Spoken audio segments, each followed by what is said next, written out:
Hey, I'm Michael, and this is one of my stories. At 25, I packed up and moved to a small town in California, chasing a tech job and a fresh start.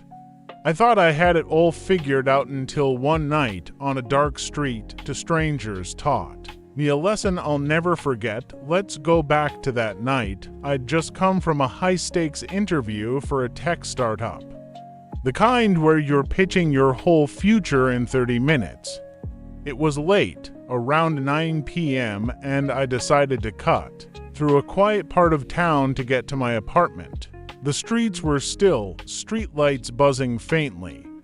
I was replaying the interview in my head. Did I sound confident enough? Did I get the job? I was so caught up, I didn't notice how empty the place was. Then I heard footsteps quick, heavy, not just someone out for a walk. I turned, and there they were. Two guys, maybe my age, moving fast. The taller one stepped up and said, "Yo, let us borrow your wallet." It wasn't a request. The other guy, shorter, kept his hand in his pocket like he was gripping something. My pulse was hammering, but I stayed calm. I pulled out my wallet, $20, an old ID, nothing else, and tossed it to them. The tall guy snatched it, checked inside, and scoffed. "This it," he said, shaking his head. The quiet one didn't say a word, just stared at me. There was something off about him. His eyes weren't angry. They looked haunted, like he didn't want to be there. Before I could process it, they turned and melted into the dark. I stood there, frozen, waiting for something else to happen. My hands were shaking, my mind racing with what-ifs. What if they'd had a weapon?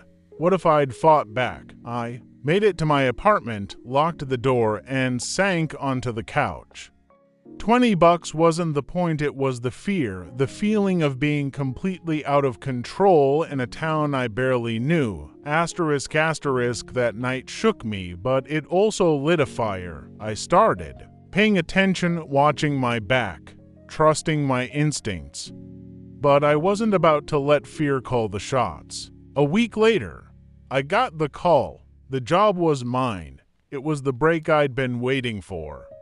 Looking back, I even laughed about it, handing over a near-empty wallet like it was the end of the world. That moment taught me what really matters, not the stuff in your pocket, but the strength to keep going. But there's one thing I can't shake. A few weeks into my new job, I saw a flyer pinned up in the break room. It was him, the quiet guy from that night. His name was Ethan, reported missing 6 months earlier. The date on the flyer was way before that night on the street. Those haunted eyes, they weren't just in my head. It was like he was trying to tell me something. That night showed me fear can hit hard, but it doesn't have to win. Life's full of unexpected turns, some scary, some strange, but they shape who you are. I'm Michael, and I've got more stories to share, from chilling to uplifting. Hit that subscribe button and ring the bell to catch the next one. Tell me in the comments, what would you have done on that street? And have you ever met a stranger who left you wondering,